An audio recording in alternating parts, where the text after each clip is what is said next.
Miles Zeisloft, and I'm a prevention specialist with South Community. South Community is an agency in Dayton, Ohio, which provides mental health, substance use, and integrated care. My job is to talk to students about their well-being, and today's topic is going to be focused on how we can incorporate the things around us into an emotional first aid kit. As always, take care of yourself during this lesson.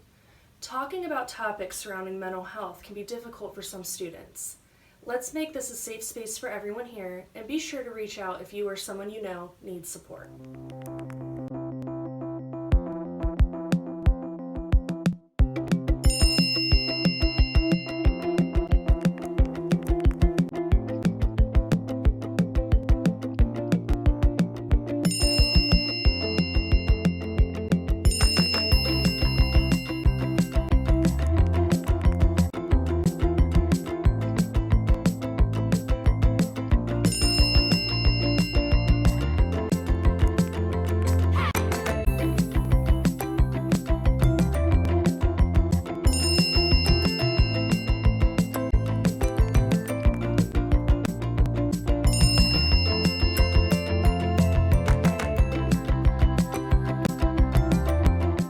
Today, I will be walking you through creating your own emotional first aid kit or self-care kit.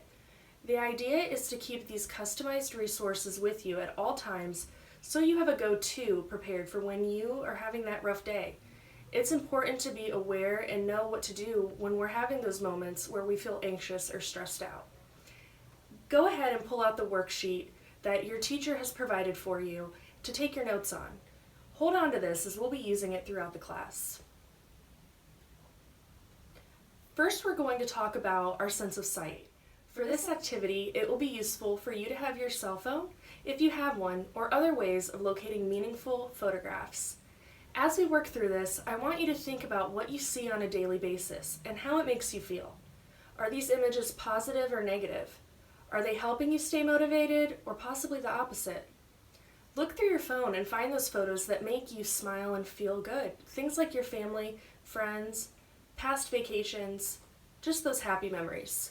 What if you change your photo on your lock screen to one of these images? How could that help you? Remember to take these notes on your worksheet.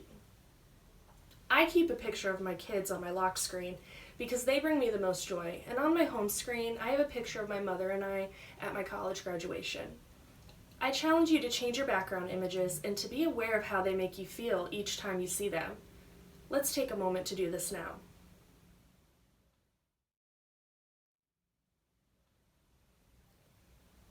The next sense that we are going to talk about today that influences how we feel is our sense of touch. Think about what things you own that calm you when you touch them. Maybe it's a soft pillow or a fidget. For me, I always have to have my 2 dogs and a specific blanket with me at bedtime. It's probably the adult version of a teddy bear, but I'm okay with that. Think about what things calm you when you touch them and take a note on your worksheet. Think about where you can keep these things so that they are readily available when you need them.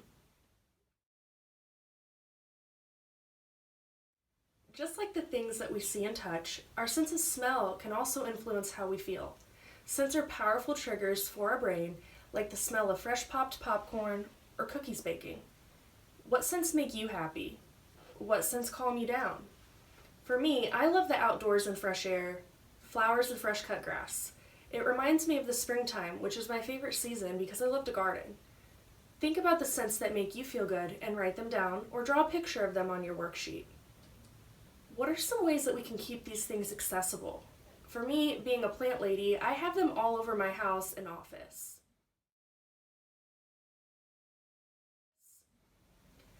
Sounds are another thing that most of us experience every day, which have the power to stir up feelings.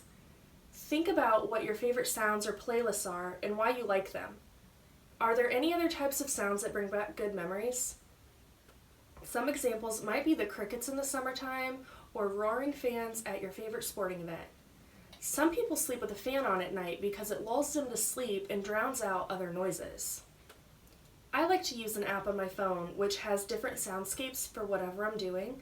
Like there's one for reading, sleeping, meditation, things like that.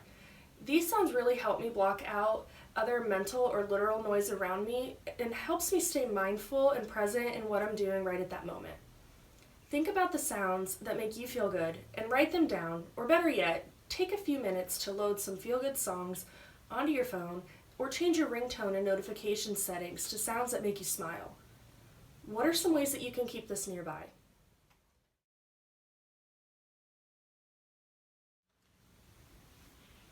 The people that we interact with have a strong influence on how we feel. While we don't always have a choice about who is in our lives, we can often choose how much time we spend engaging with them.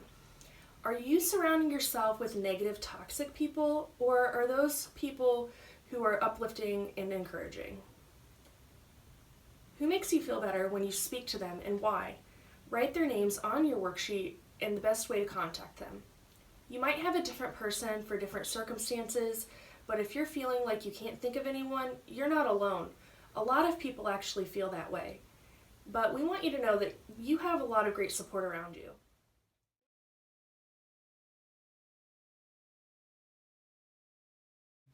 Let's take a minute to talk about your school counselors. If your name starts with A to KN, Miss Ferguson is your go-to.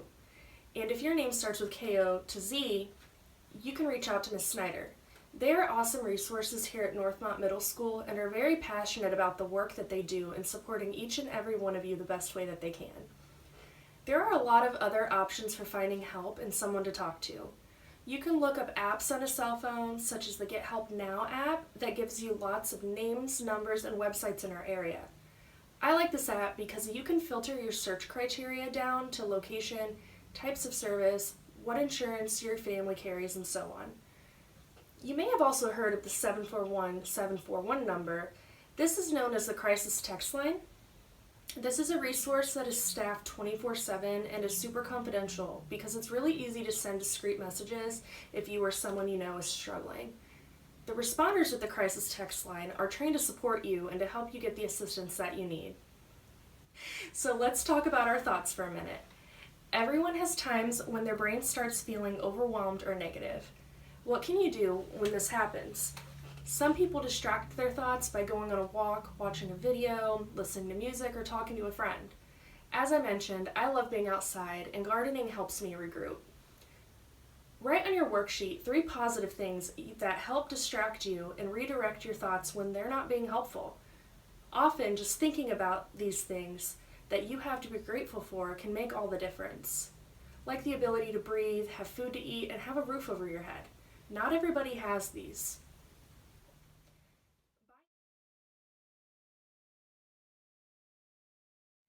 By now, you should have a lot of things written on your worksheet and maybe have made some positive changes to your phone.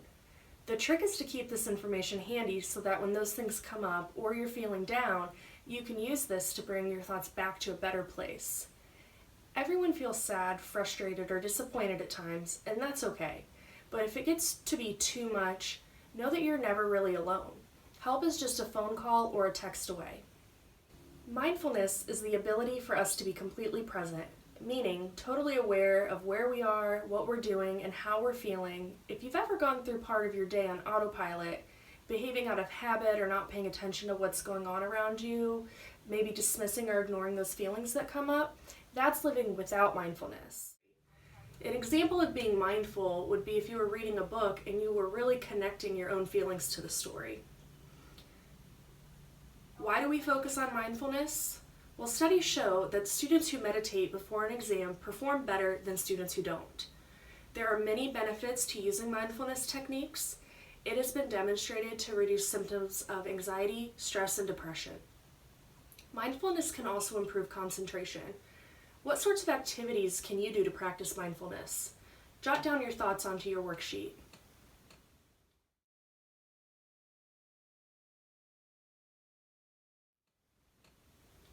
There are a lot of cool and easy to use free apps available these days.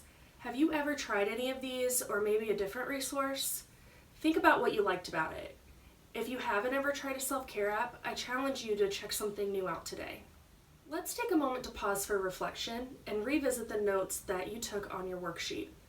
The top portions of the worksheet came directly from this presentation, so I want to go through the answers for those real quick with you. On the section about sounds, you were challenged to create a playlist of your favorite songs or sounds. For using your sense of sight for self-care, we suggested that you find those images which make you feel good and put them somewhere that you'll see them often. Remember, your sense of touch also has an impact on how you feel, and certain smells can make you feel happy or relaxed. In addition to our senses, keep in mind that other humans have an impact on our moods, so take action and try something that you've identified for your emotional first aid kit and practice some self-care today. The back side of your worksheet goes over the section on mindfulness, which is defined as the ability for us to be completely present and aware of our surroundings and feelings. We have also learned that mindfulness can reduce the symptoms of anxiety, stress, and depression, and can improve concentration. Next, you should have listed a few mindfulness strategies of your own. Examples given today were to stop and take a few deep breaths, to draw, to journal, to listen to music, maybe take a hot bath, or practice 5 minutes of meditation. Also remember to check out those suggested positive self-care podcasts, apps, and social media accounts. Remember that there are people who care everywhere and utilize the resources around you.